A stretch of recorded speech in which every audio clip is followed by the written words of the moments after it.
जय श्री राम। बहुत स्वागत आपका आपके अपने बेहद खास कार्यक्रम में। मैं हूं आपके साथ आपका अपना डॉक्टर राजू श्रीराम। भाई दूज, यम द्वितीया।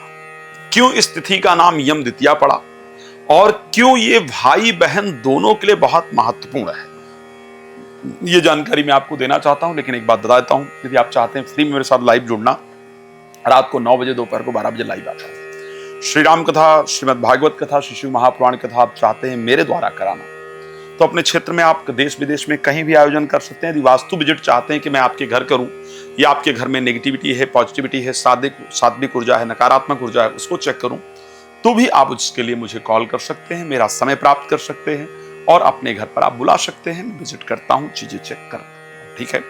तो यम द्वितीया आखिर क्यों ये महत्वपूर्ण है? जैसा यम द्वितीया नाम है, आप सभी लोग जानते हैं, इस कथा को आप सब लोगों ने सुना होगा।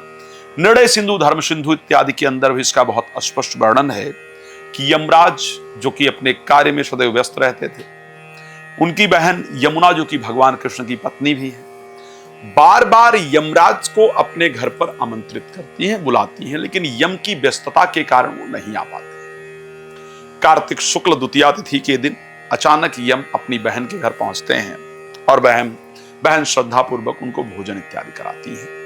भोजन कराती हैं और भोजन करा करके प्रणाम इत्यादि करती हैं और उनसे प्रार्थना करती हैं कि जो भाई अपनी बहन के घर इस दिन जाए, भोजन इत्यादि करे और बहन को प्रसन्न करे, दक्षिणा इत्यादि दे करके, वस्त्र इत्यादि दे करके, अन्न इत्यादि दे करके, उसके जीवन में कभी उसकी अकाल मृत्यु नहीं हो। लेकिन बहन को क्या फायदा? ये बड़ा डिफरेंट विषय है। तो मैं ब्रह्मांड पुराण में एक बड़ा स्पष्ट श्लोक आता है। ब्रह्मांड पुराण के अंदर एक श्लोक आता है कि या तु भोजयते नारी भ्रातम युग्मके तिथो, या तु भोज्यते नारी भ्रातम युग्मके तिथो अर्चयेत चापि तांबूलैर न शा वैद्यापन्यात् भ्रातुर युक्षयो राजन भवेत्र कारहिचित इति।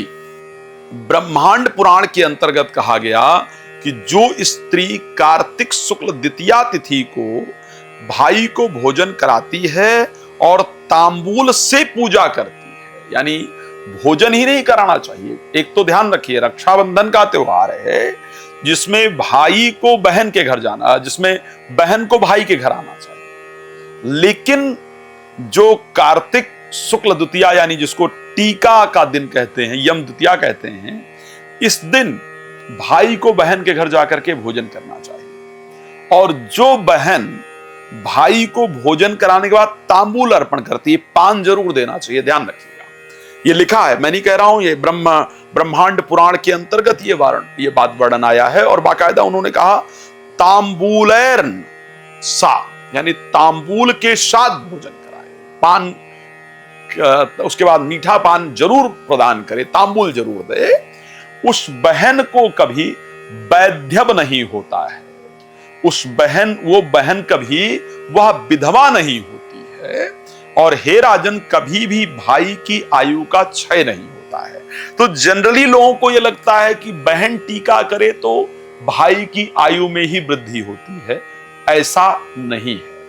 अगर भाई भी जाकर के बहन जो टीका करती है, वो बहन कभी विधवा नहीं होती है, उसका वैवाहिक जीवन सुखमय होता है और भाई की आयु का कभी क्षय नहीं होता है। तो ऐसी परिस्थिति के अंतर्गत इस बार जो यम द्वितीया है वो 23 तारीख को है। आप लोग जानते हैं जो भाई दूज मनाया जाएगा वो 23 तारीख को मनाया जाएगा। और शास्त्र ने कहा कि जब भाई को सुबह उठ करके क्या करना चाहिए, स्नान इत्यादि प्रॉपर करके यम के लिए अर्घदान करना चाहिए, चित्रगुप्त इत्यादि की पूजा करनी चाहिए, भाई था बहन को अर्घ करना चाहिए, भाई और बहन दोनों जाकर के यम के लिए अर्घ प्रदान करें और अर्घ प्रदान करते वक्त ये प्रार्थना करें कि हे मार्तंडज, मार्तंडज मतलब सूर्य के पुत्र, यम भी सूर्य के पुत्र हैं, हे पासहस्त, हाथ में पास धारण करने वाले हे यम,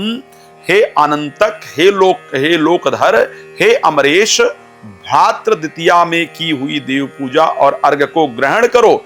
हे भगवान, आपको मेरा नमस्कार है। हे भ्राता, मैं यम को भ्राता मान करके उस दिन मैं आपकी छोटी बहन हूं। आप इस सुंदर रमणीय जीवन को प्राप्त करके मुझ पर अपना आशीर्वाद प्रदान करें। इस प्रकार बहन और भाई दोनों यम की प्रार्थना करें। प्रार्थना करने के बाद भाई बहन के घर में भोजन करे और उसके बाद बहन को दक्षिणा, वस्त्र और कुछ अन्न इत्यादि भी जरूर अर्पण करे। और बहन जो है वो भाई के लिए प्रार्थना करे, भाई को भोजन कराए, तो इससे भाई की आयु में वृद्धि होती है और बहन के सुहाग यानी पति की आयु में वृद्धि होती है। बहन सदैव सुखी वैवाहिक जीवन को प्राप्त करती है और प्रसन्न रहती है। भगवान आप सबको प्रसन्न रखें। इसी शुभकामना के साथ जय श्री राम। बहुत धन्यवाद।